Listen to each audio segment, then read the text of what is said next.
Hi everybody, welcome to Jewel Family Farm. Today I'm going to be making some pinto beans with a ham bone in it. So I hope you join us. Okay, so the first thing I'm going to do is I'm going to dump me some beans in this here measuring cup.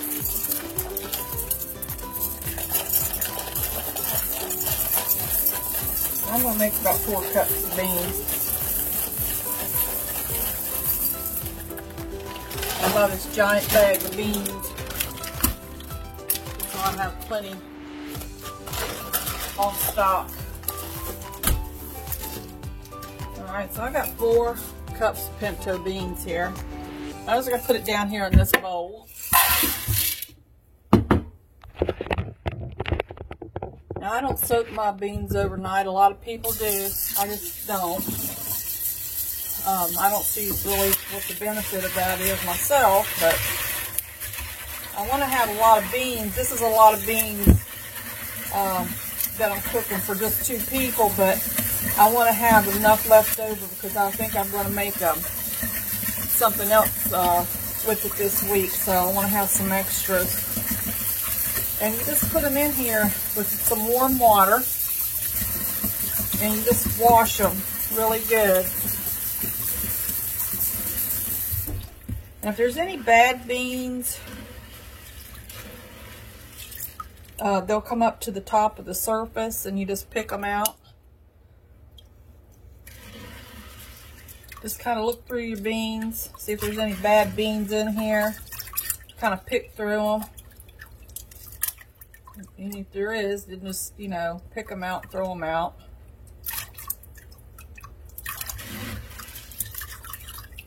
But just kind of wash them and look through them, pick through them.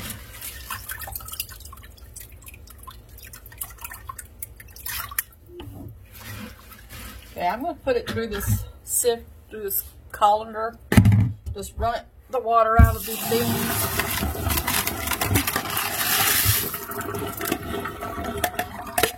And then I'm going to fill this bowl up. I'm going to rinse this bowl out. Fill it up with warm water again. Put these beans back in here and wash them again.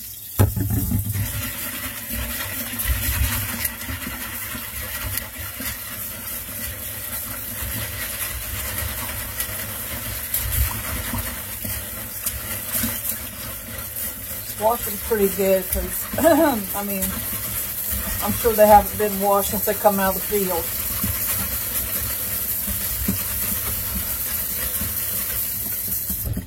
Okay, that looks pretty good. Just kind of pick through them, look through them while you're pouring it out. See if there's any bad beans in there. Okay. So all I'm going to do is I'm going to throw it over into my pot. You need a fairly good sized pot because you want a lot of water in there.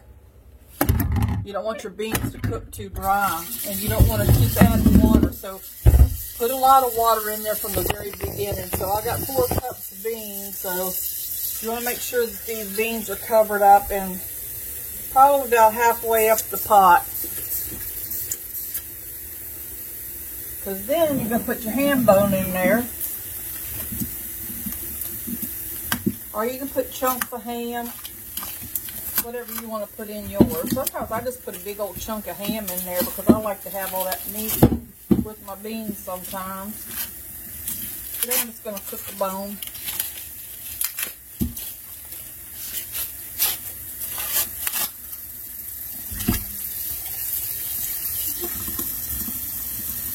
And that's probably enough water. And I'm just going to put it over on the stove.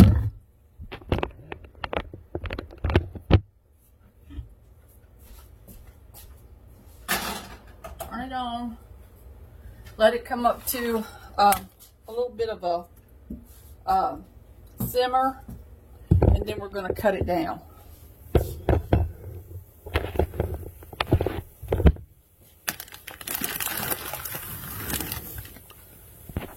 Okay, we're going to put the lid on this until it starts to get hot, good and hot. I'm not going to salt it yet. I'm going to wait till it comes up to a boil, or almost a boil, a simmer, and then I'll salt it. Alright, so as soon as your beans start getting a little bit of a boil on them like this, just stir them up a little bit. Make sure they're not stuck to the bottom of the pot. And go ahead and salt them at this time.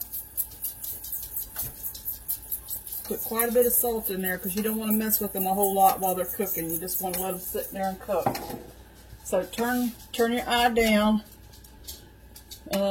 probably between 4 and 5, and then just cover them back up and just let them cook until they're nice and tender. That's going to take probably a couple of hours.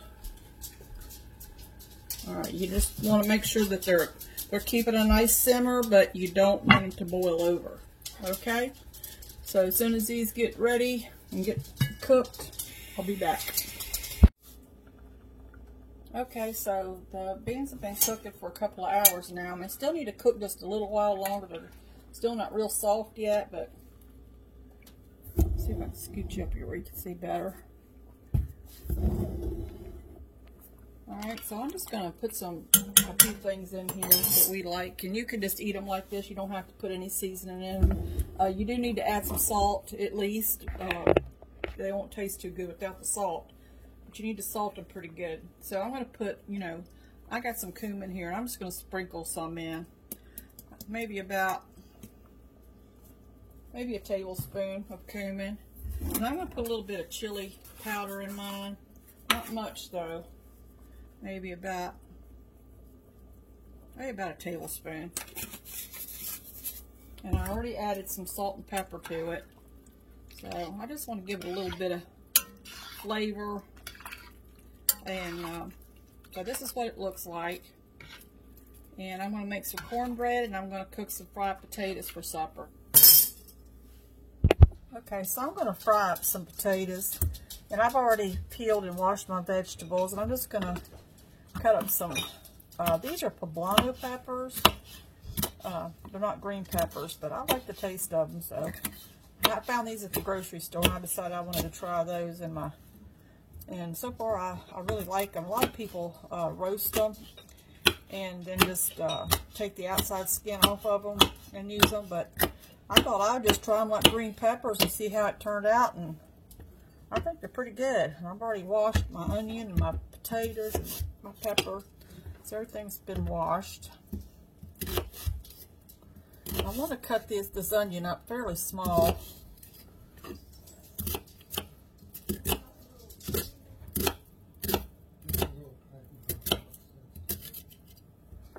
Okay, and my potatoes, I'm just going to slice them, throw them in the pan.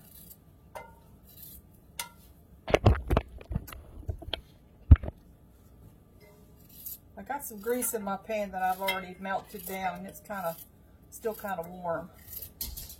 You can cut these potatoes up any way you like them, but I like them kind of sliced like this.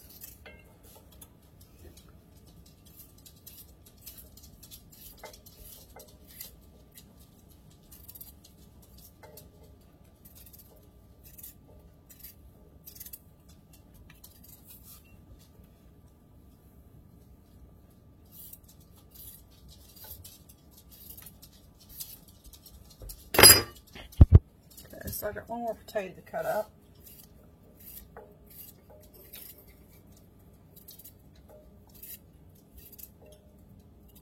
Just cut them up fairly thin, however you want to cut your potatoes. I'm just going to throw the green peppers in there with it, and the onions. I'll cut this other onion up and put that in there with it also. So I like a lot of onion.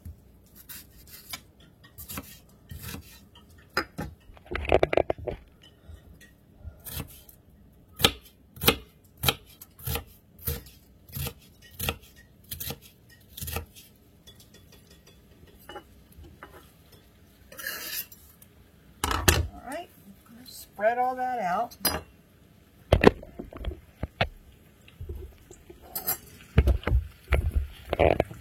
And salt and pepper it.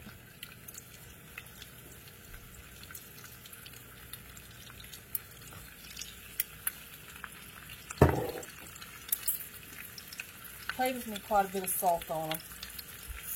And And I'm just going to let that cook and fry there for a little while I make my cornbread. Okay, so I'm going to turn these over. You don't want them to cook too fast, get brown too fast, because if you do, the potatoes won't get tender, and you'll have brown, hard potatoes. So don't cook it fast, let it cook slow. I'm going to turn it down just a little bit more. And you just let them cook, you know, turn them over, let them cook on that side. And in a few minutes, they'll get brown, and you can come and flip them over again. In the meanwhile, I'm going to be making my cornbread. Get my cornbread ready to go in the oven.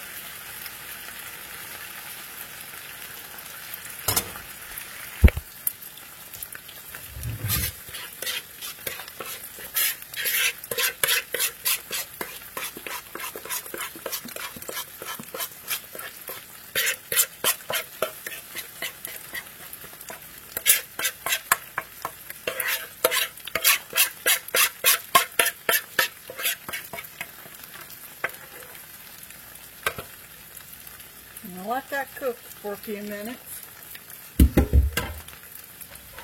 and then I'll stick it in the oven.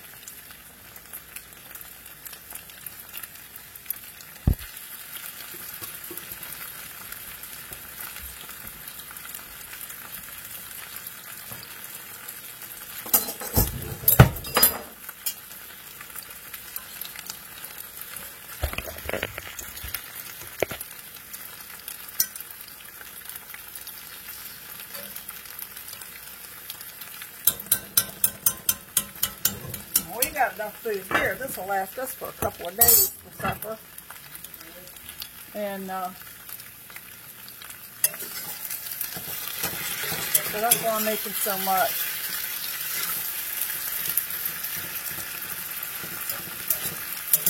Alright, this cornbread's starting to bubble. You see how it's bubbling all around the sides there? And it's ready to go in the oven. I got this oven set at 500 degrees. You only leave it in there for a few minutes. It don't take long, about 18 minutes.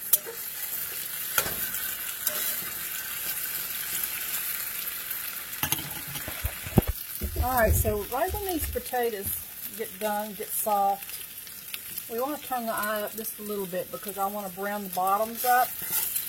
I want to be a little bit brown on the bottom, a little more brown than this. So you turn your eye up and just keep a close eye on them, because they'll burn fast if you're not watching them. So we'll just turn that up and let them cook on one side, and then I'm going to flip them over and let them cook on the other side and get good and brown. This will take just a little while, but don't leave them. Let me check on my cornbread. Alright, it's starting to look good. Alright. You know, pinto beans is a staple in a lot of places. In North Carolina, they're a staple. We eat a lot of pinto beans, and in Virginia too. All my family lives in Virginia. All my family, wherever they are, we eat quite a few pintos and cornbread and fried potatoes and different things like that. So, but pintos is a real staple in our family.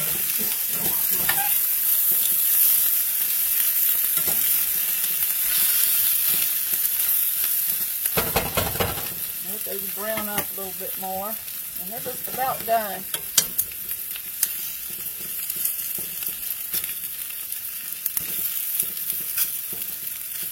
They smell good, I tell you that.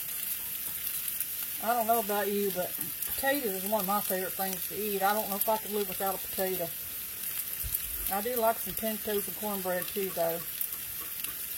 But I have potatoes quite often because I just like them so much.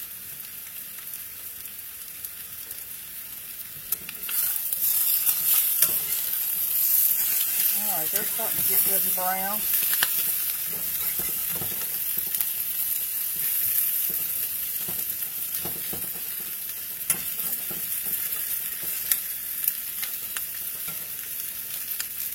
It's going to be a good supper tonight.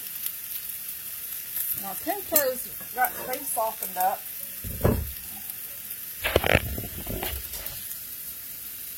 They look good and smell good.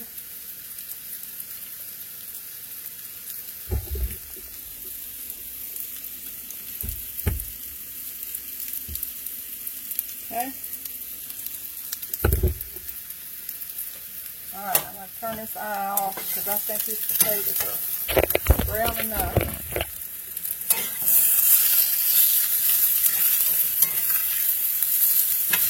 Alright, that's good. I'm going to take them off the ice so they don't cook anymore. Alright.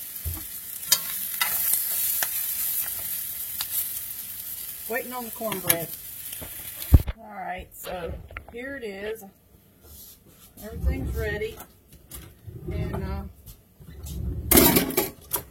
cut the cornbread up.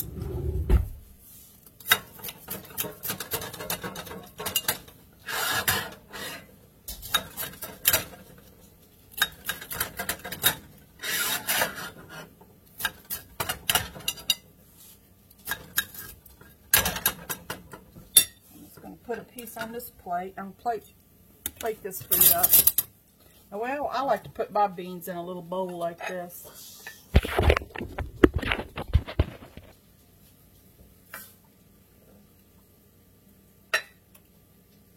Alright, let me get some potatoes.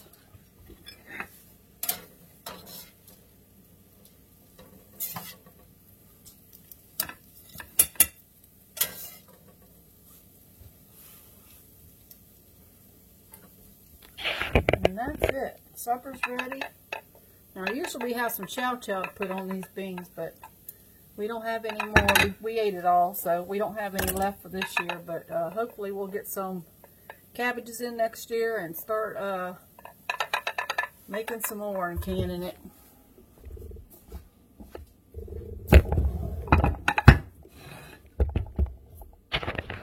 Alright, so I hope this is something that you might want to try.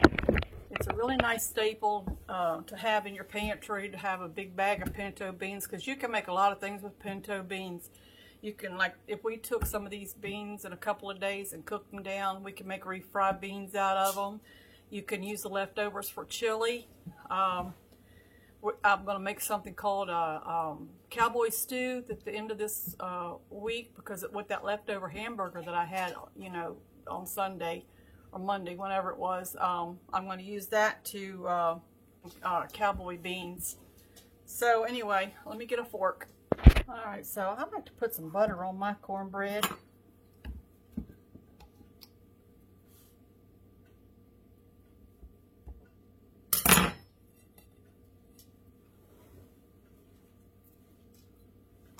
Alright, then a lot of people like to put the cornbread in their beans, which I do too.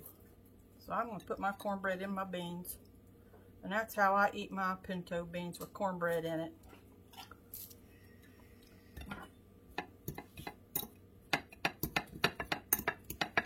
And then I like to have some chow chow on top of that, but since we don't have any, I'm going to have to do it without. Some people like to put pickled onions. You make pickled onions put on top of it. Alright, so if I can taste this, it might be kind of hot. Let me get a napkin. Might be too hot to taste, but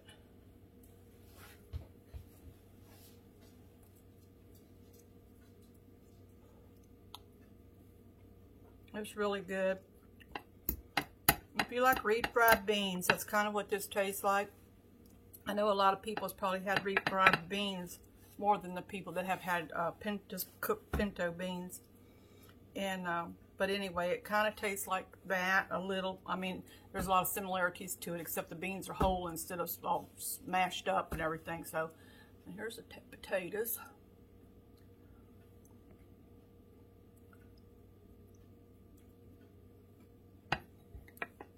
And they're really good. Make sure you put enough salt on your potatoes, though.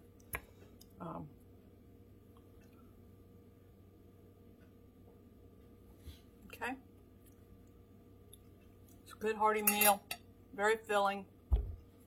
Like I said, I'm gonna be able to get a couple of meals out of this, so it stretches really well. You don't have to make as many beans as what I did. You can just cut the. I made 4 cups, so you can cut it in half or make one cup of beans. You know, whatever suits your family. I just wanted, like I said, the leftovers for other meals. But this is a very economical staple, potatoes and cornmeal. and pinto beans, and you can get a lot of things out of that, and make different things out of just those 3 staples. Anyway, I hope this helps somebody, and I hope that hope you try it and like it. And so anyway, we'll see you next time. Take care and count your blessings. Bye.